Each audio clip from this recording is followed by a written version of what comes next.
बिस्मिल्लाहिर्रहमानिर्रहीम। Dear student, आज lecture number 3 हम करेंगे, application of computers, BS commerce, second semester. अच्छा, पिछली क्लास में हमने जो कवर किया था वो जो टॉपिक था वो एसेंशियल कंप्यूटर हार्डवेयर से मुतालिक था ना। वो हमने कंप्लीट कर लिया था। तो हार्डवेयर के सिलसिले का या प्रोसेसिंग के सिलसिले का ये लेक्चर अभी चलेगा, एक क्लास और या 2 क्लास। तो इसमें अभी हम चैप्टर 4A को देखते हैं। जैसे कि मैंने पिछली क्लास में भी आपको थोड़ा सा रिव्यू दिया था। जब आप बुक लोगे तो उसमें चैप्टर नंबर 4A गालिबन प्रोसेसिंग डेटा, आप नोट करते जाया करो चीज़ें ताकि आपको आसानी हो। Page number of course different होंगे। ओके। अच्छा देखो, हमने जो इसमें करना है नंबर सिस्टम्स, यानी कन्वर्जन्स है। इसमें कुछ कन्वर्जन्स हैं कि बाइनरी नंबर से डेसिमल में कैसे किया जाता है, डेसिमल से बाइनरी में कैसे किया जाता है। तो ये जब हम इंशाल्लाह रेगुलर क्लास लेंगे तो उसमें मैं आपको ये कन्वर्जन सिखाऊंगा। आप मुझे याद दिलाइएगा। लेकिन उससे पहले थोड़ा सा इसका एक रिव्यू भी मैं आपको दे दूं ताकि उस वक्त हम डायरेक्ट कन्वर्जन्स पर ही आ जाए ना। अच्छा देखो, नंबर सिस्टम्स की बात करें अगर, तो कंप्यूटर में हम ये कहते हैं कि ये कंप्यूटर जो है वो बाइनरी नंबर सिस्टम समझता है। बाई का मतलब क्या होता है? दो। जैसे बाईसाइकिल हो गई, तो हमारा जो एक इसमें नंबर सिस्टम है वो बाइनरी नंबर सिस्टम है। यानी दो नंबर, उसमें वो दो नंबर क्या हैं? ज़ीरो और वन। ज़ीरो और वन दो नंबर हैं, ठीक है ना। तो कंप्यूटर ज़ीरो भी समझता है और वन समझता है, इसके अलावा और वो कुछ नहीं समझता, ठीक है ना। अच्छा, फिर हम कहते हैं कि जी इसमें अगर आप देखो, ये नंबर सिस्टम से बताया हुआ है। अच्छा, फिर इसमें डेसिमल नंबर सिस्टम, डेसी का क्या मतलब होता है? 10, यानी कि 0 से लेके 9 तक। अच्छा, ह्यूमंस जो हैं, हम लोग जो हैं, वो नंबर सिस्टम जो समझते हैं वो डेसिमल नंबर सिस्टम समझते हैं, हम बाइनरी नंबर सिस्टम नहीं समझते। अच्छा देखो, एक्चुअली कंप्यूटर जो है वो बाइनरी नंबर सिस्टम समझता है और ह्यूमन जो है वो डेसिमल समझते हैं। तो कैसे एक कंप्यूटर और एक ह्यूमन आपस में इंटरेक्ट करते हैं? ठीक है, बिल्कुल ऐसे ही है कि एक चाइनीज़ है, एक पाकिस्तानी है, जो दोनों एक दूसरे की ज़बान को समझ नहीं पाते हैं, ठीक है ना। तो अभी मैं आपको अगर ये एक चीज़ दिखाऊं इसमें, क्योंकि अभी मैंने कहा कि कंप्यूटर ज़ीरो समझता है या वन समझता है, लेकिन इसके अलावा कीबोर्ड में आप ए भी प्रेस करते हो, बी भी प्रेस करते हो। तो जब वो ज़ीरो और वन समझता है तो वो कैसे समझता है ए को, ठीक है ना। उसके लिए अगर आप ये देखो, एस्की कोड टेबल जो है, ASCII, ASCII stands for American Standard Code for Information Interchange, ठीक है। ASCII करेक्टर कोड टेबल जो है वो आपके सामने। अच्छा देखो, अगर इस टेबल को आप देखो, इसमें 3 कॉलम है। पहला है ASCII कोड, दूसरा है डेसिमल इक्विवेलेंट और तीसरा है करेक्टर। फिर इसी तरह के 3 आगे दिए हुए हैं, ASCII code, decimal equivalent, character, फिर इसी तरह के 3 आगे दिए हुए हैं। तो अगर हम इसको देखें तो आपके जो कीबोर्ड है, कंप्यूटर का कीबोर्ड है, उस पे ये जितने भी अल्फ़ाबेट्स हैं वो आपको इस पे नज़र आएंगे, ठीक है। अब ये जैसे पहला है decimal equivalent, start from zero. Zero से ये स्टार्ट हो रहा है और ख़त्म कहाँ पर हो रहा है? ये 127 पे। ये देखो, 127 पे ख़त्म हो रहा है, ठीक है ना। तो इसका मतलब टोटल कितना हो गया? 128, 128 कीज़ हैं आपके कीबोर्ड में डिफरेंट किस्म की, ठीक है ना। अच्छा, अगर आप इसको आप गौर से देखो, सारी हैं इसमें, back space, line feed, vertical tab, हर किस्म की के बारे में इसमें दिया हुआ है। अच्छा सॉरी। अच्छा, अगर मैं इसमें आपसे कहूँ कि जी मिसाल के तौर पे हम कहें कि जी आपने कंप्यूटर से कैपिटल ए प्रेस किया, ये देखो कैपिटल ए, ये देखो ये आपको कैपिटल ए यहाँ पे ये नजर आया, कैपिटल ए, ठीक है। अच्छा, जब आपने ए प्रेस किया, एक्चुअली कीबोर्ड कंप्यूटर ए तो नहीं समझता, तो कीबोर्ड कंट्रोलर होता है जो जब आप ए प्रेस करते हो तो वो उसमें देखता है कि वो क्या है, उसका डेसिमल कोड क्या है। तो उसका डेसिमल कोड क्या है, 65, ठीक है। वो इसको क्या करता है, 65 को कन्वर्ट करता है बाइनरी नंबर में, ठीक है ना। तो इसको बाइनरी नंबर में कन्वर्ट करता है, फिर ये कंप्यूटर समझता है कि आपने ए प्रेस किया है, ठीक है ना। तो ये जो आपके सामने है ये तमाम 128 कीज़ हैं। इसमें कैपिटल ए का अलग डेसिमल कोड होगा। अच्छा, डेसिमल कोड जो है ये वाला, ये यूनिक है, ठीक है। ये सारा यूनिक है, यानी अगर कैपिटल ए का 65 है तो स्मॉल ए का कुछ और होगा, ठीक है ना। ये देखो स्मॉल ए लिखा है, स्मॉल ए का 97 है, ठीक है। तो अगर आप स्मॉल ए प्रेस करते हो कीबोर्ड से तो कीबोर्ड कंट्रोलर उसको चेंज करता है किसमें, पहले वो देखता है कि इसका डेसिमल कोड क्या है, उस डेसिमल को कन्वर्ट करता है बाइनरी में, ठीक है। फिर आपका कंप्यूटर समझता है कि आपने क्या प्रेस किया था, ठीक है। तो ये मैं आपको इसलिए बता रहा हूँ कि उस वक्त हमें जो है ये करने में मुश्किल पेश ना आए। अच्छा, नाउ मेरा ख्याल आप समझ गए होंगे, आसान सी बात मैंने की है, ठीक है। नंबर सिस्टम्स जो है, नंबर सिस्टम, हम इसमें दो किस्म के नंबर सिस्टम्स करेंगे, और भी हैं, लेकिन हम बात करेंगे सिर्फ number system, binary number system की और डेसिमल नंबर सिस्टम की बात करेंगे। तो हमने क्या करना है कि एक्चुअली ये इसलिए करते हैं कि कंप्यूटर जो बाइनरी नंबर सिस्टम समझते हैं और ह्यूमंस जो हैं वो डेसिमल नंबर सिस्टम समझते हैं। तो जब दोनों एक दूसरे की बात नहीं समझते तो बीच में इंटरप्रेटर आता है, ठीक है, जो एक दूसरे की बात समझाता है। तो वो जो मैंने आपको टेबल दिखाया वो एक इंटरप्रेटर है, कि मिसाल के तौर पे अगर आप ए प्रेस कर रहे हो, कैपिटल ए प्रेस कर रहे हो, तो कंप्यूटर कैपिटल ए नहीं समझता। तो जब आप ए प्रेस करते हो तो वो देखता है ए के अगेंस्ट में डेसिमल कोड क्या है, तो गालिबन शायद 65 था। तो 65 को वो कन्वर्ट करता है बाइनरी में, जीरोज एंड वंस में कन्वर्ट करता है, ताकि वो मशीन इस चीज़ को अच्छी तरह से समझ ले कि ये आपने ए प्रेस किया है, ठीक है ना। तो हमने ये कन्वर्जन्स करनी है, डेसिमल से बाइनरी और बाइनरी से decimal.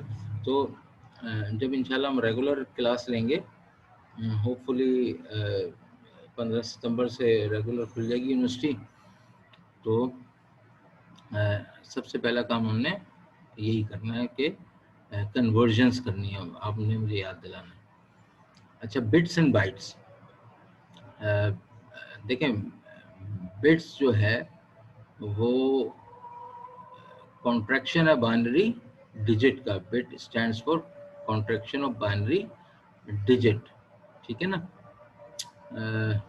Okay, wait for few minutes, अजान हो रही है ज़रा, तो 1 मिनट के लिए हम इसको पॉज कर लेते हैं।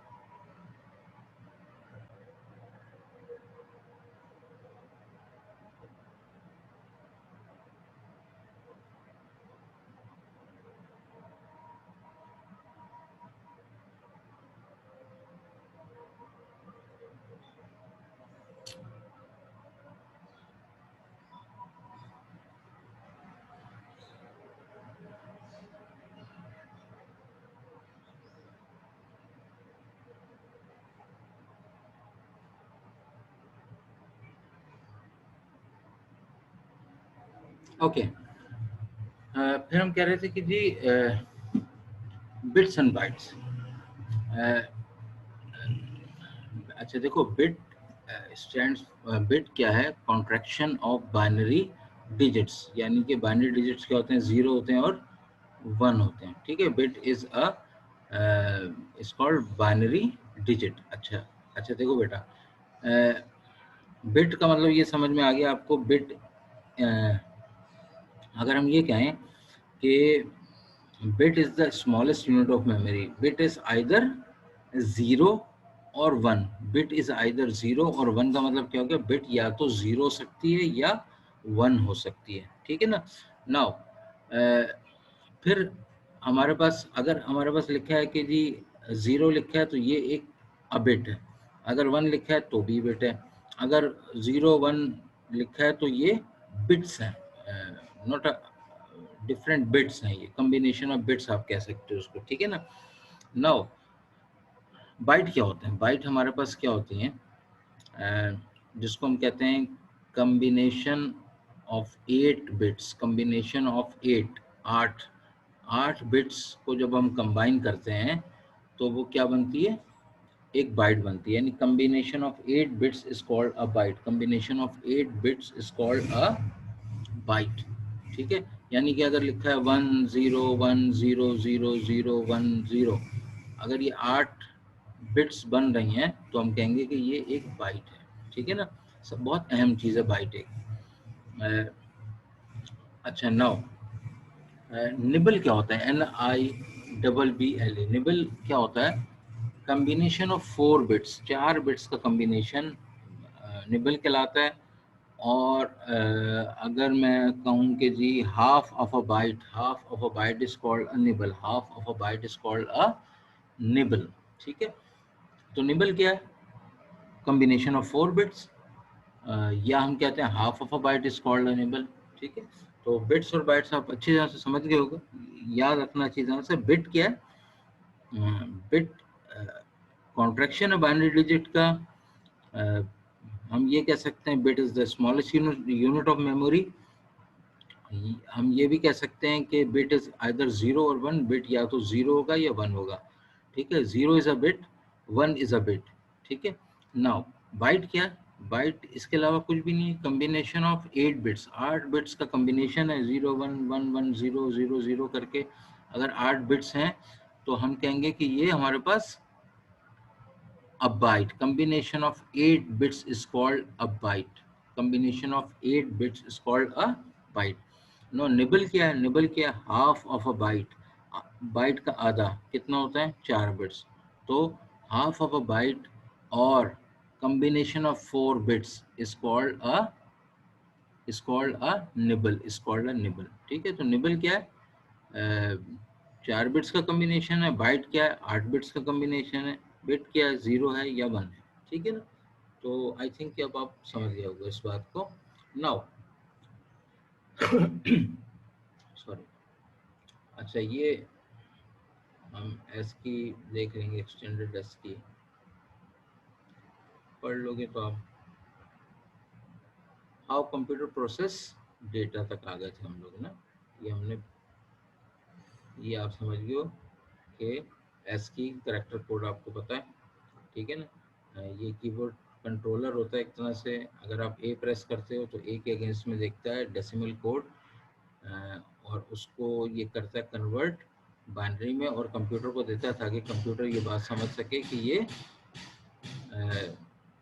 आपने क्या प्रेस किया था, ठीक है। क्योंकि कंप्यूटर 0 समझता है, 1 समझता है, ABCD नहीं समझता, 4 5 6 1 2 3 नहीं समझता, ठीक है ना। फिर हमारे पास क्या टॉपिक है,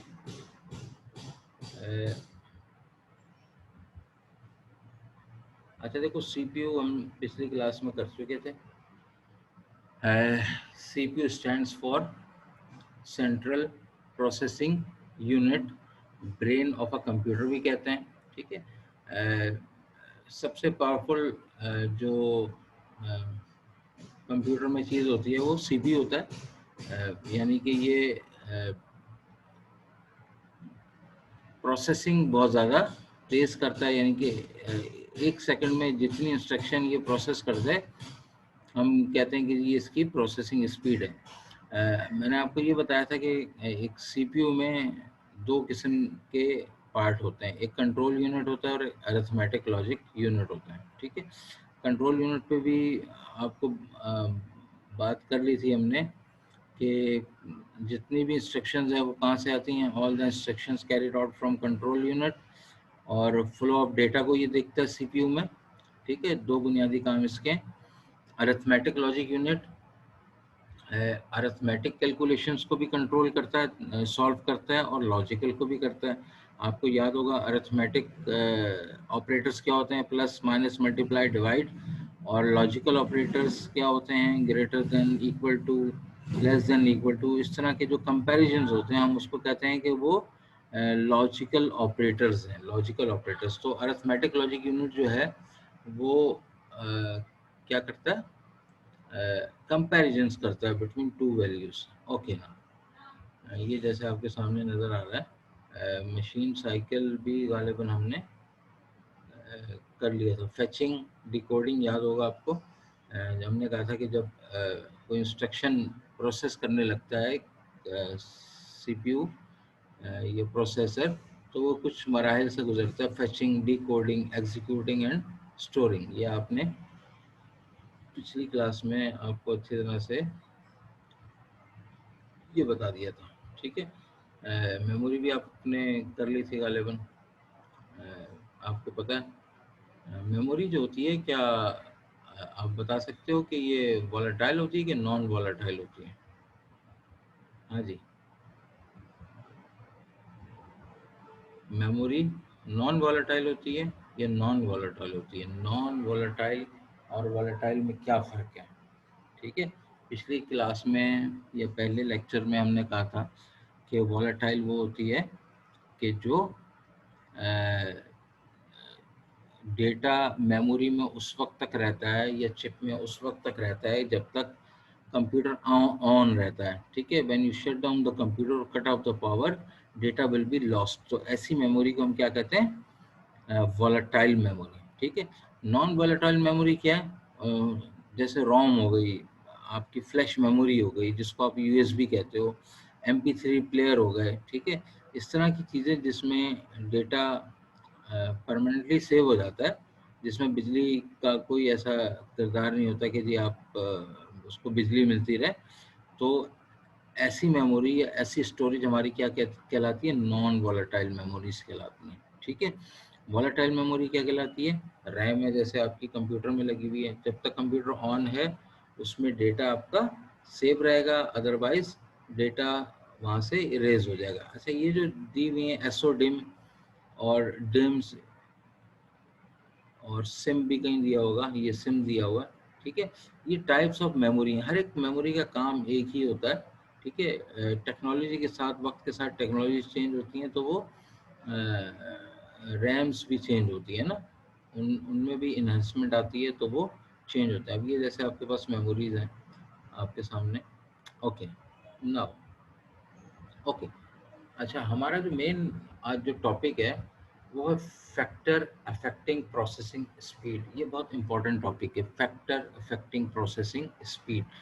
इसका मतलब क्या हो गया, वो कौन से फैक्टर हैं, वो कौन से फैक्टर्स हैं जो प्रोसेसिंग स्पीड को इन्हेंस करते हैं, वो कौन से फैक्टर्स हैं, वो कौन से वजूहात हैं जो प्रोसेसिंग स्पीड को इन्हेंस करते हैं या तेज़ करते हैं।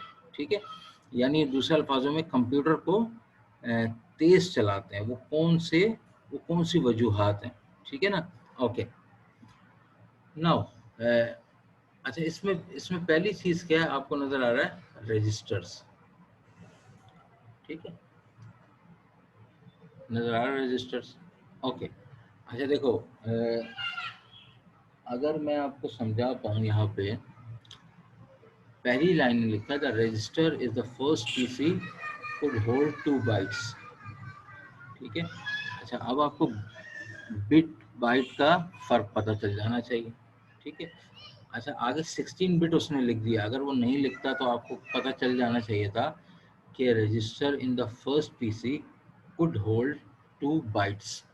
ठीक है, 2 बाइट्स का मतलब क्या हो गया, 16 बिट्स। 16 बिट्स याद आ रहा है कि भूल गए? ठीक है, तो पहले जो देखो है,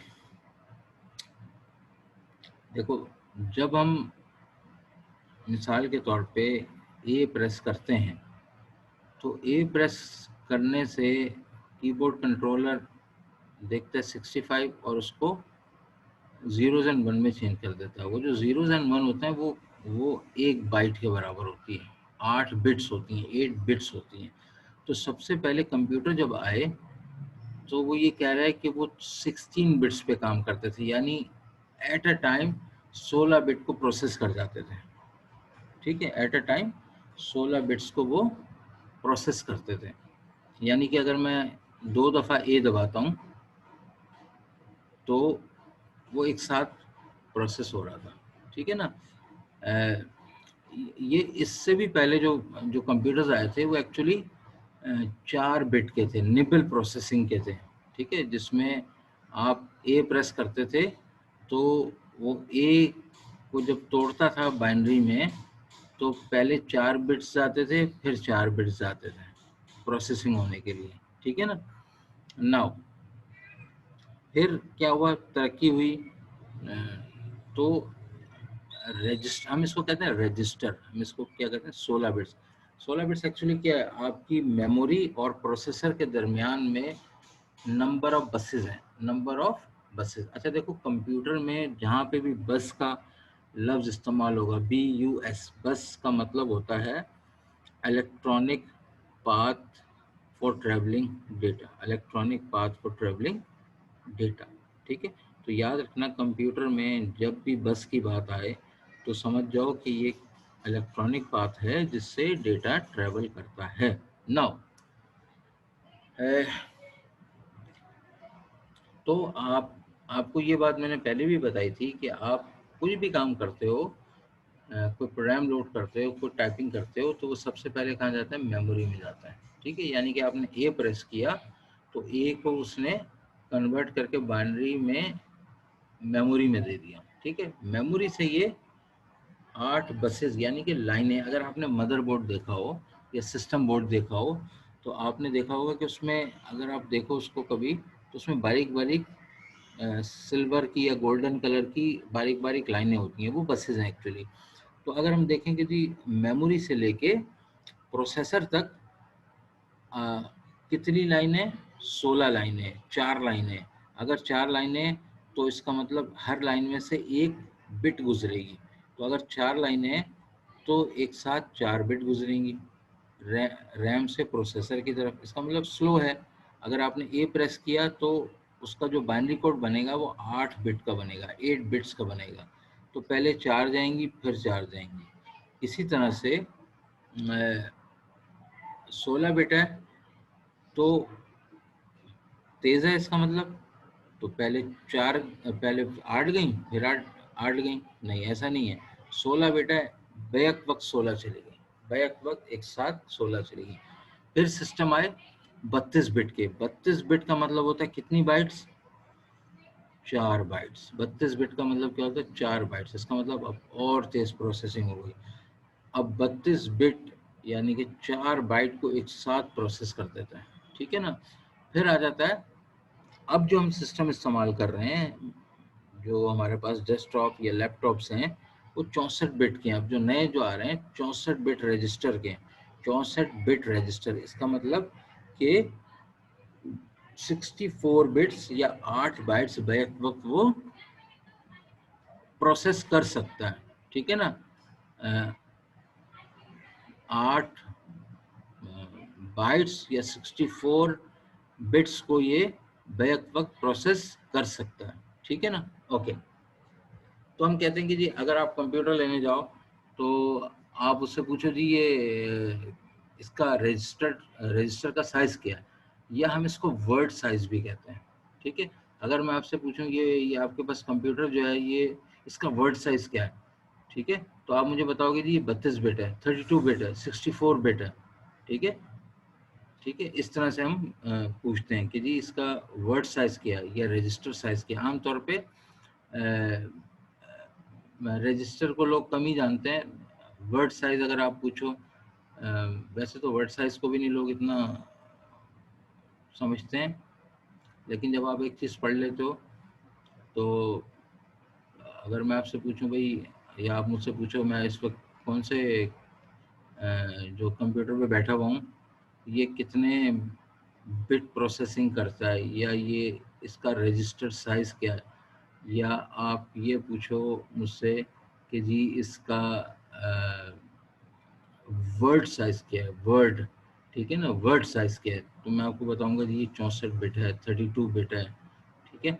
तो उसी हिसाब से अच्छा, जितना ज़्यादा बिट साइज होगा, जितना बड़ा रजिस्टर होगा, जितना बड़ा वर्ड साइज होगा, उतनी तेज़ प्रोसेसिंग होगी। मुख्तसर बात जो पूरी इसमें जो है वो ये कहने की है कि जितना बड़ा वर्ड साइज होगा, जितना बड़ा रजिस्टर होगा, जितना जितना बड़ा जो है बिट साइज होगा, उतनी तेज प्रोसेसिंग होगी।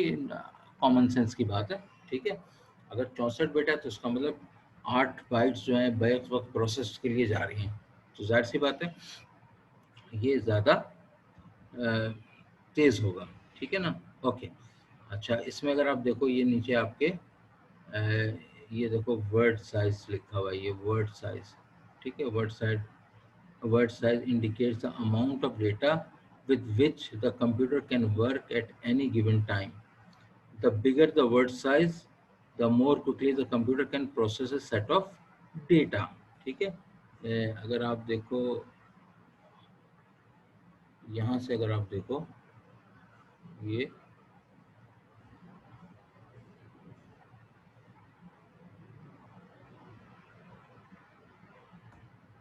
ठीक है ना,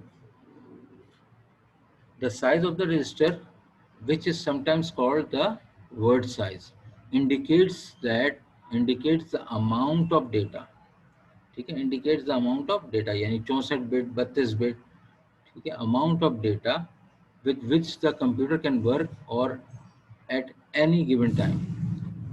The bigger the word size, the more quickly the computer can process a set of data, ठीक है।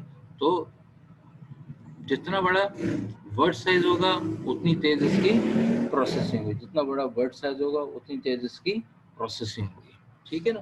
ओके, तो मेरा ख्याल है इसको समझ गए होंगे आप लोग। तो ये पहला फैक्टर था हमारा, ये हमारा पहला फैक्टर था जो हमने कहा कि जी जो फैक्टर अफेक्टिंग प्रोसेसिंग स्पीड है उसमें हमारा पहला फैक्टर क्या था, रजिस्टर, ठीक है। दूसरा अभी हम देखते हैं, दूसरा और तीसरा क्या है, ठीक है ना। तो रजिस्टर आप समझ गए, रजिस्टर, देखो रजिस्टर कोई कोई ऐसी चीज़ नहीं है अलावा इसके कि ये डेटा के अमाउंट को बताता है कि कितना डेटा का अमाउंट ट्रैवल करता है, एक जगह से दूसरी जगह ट्रैवल करता है। वो एक जगह से दूसरी जगह के मेमोरी से प्रोसेसर के दरमियान या और डिवाइसेस के दरमियान ट्रैवल करना, ठीक है ना। तो रजिस्टर इसके अलावा कुछ भी नहीं है। कि अगर आपको परेशानी हो रही है कुछ रजिस्टर से, या समझ में नहीं आ रहा, तो आसान अल्फाजों में ये बात है कि रजिस्टर इसके अलावा कुछ भी नहीं है जो आपको ये बताता है कि वो amount of the size of the data, data के अमाउंट को बताता है, या साइज ऑफ द डेटा बताता है। साइज इसमें या अमाउंट इसमें हमेशा बिट्स की फॉर्म में होगा या बाइट्स की फॉर्म में होगा, ठीक है ना। जैसे हम लोग रुपए की उसमें गिनते हैं चीज़ें, ये जो है बिट में गिनेगा या बाइट में गिनेगा, ठीक है ना। बिट भी पता है आपको और बाइट भी पता है, सही है। तो ये आपको क्या बताएगा, ये आपको क्या बताएगा रजिस्टर, कि आपका साइज क्या है, आपका डेटा का डेटा का साइज क्या है। या ये देखो, जैसे मैंने आपको ये बताया कि the size of the register, which is sometimes a word size, indicates the amount of data, indicate the amount of data, ठीक है। तो रजिस्टर इसके अलावा कुछ भी नहीं है, वो सिर्फ ये बताता है कि amount of data with which the computer can work at any given time, एक सेकंड में कित, कितना डेटा एक जगह से दूसरी जगह पहुंचा देता, ठीक है ना। तो रजिस्टर कोई ऐसी परेशानी की चीज़ नहीं है, सिर्फ आपको ये बताता है कि कितनी बिट्स या कितनी बाइट्स गिवन टाइम में वो प्रोसेस करता है, एक जगह से दूसरी जगह ट्रेवल करता है, ठीक है ना बेटा। तो अभी हम दूसरी फाइल में जो है वो इसका सेकंड फैक्टर शुरू करते हैं। तो वो हम अपनी दूसरी रिकॉर्डिंग में सेकंड और थर्ड हम डिस्कस करते हैं, ठीक है। तो ये वाला जो चैप्टर है ये मोस्ट इम्पॉर्टेंट चैप्टर है, इसको आपने अच्छी तरह से करना है। तो मैंने कोशिश यही की है कि आपको हर एक टॉपिक दिखा दिखा के करूं, ताकि आप जब बुक लो तो आपको मुश्किल पेश ना आए, सही है। तो इसको हम कंटिन्यू करते हैं नेक्स्ट लेक्चर में, ठीक है ना।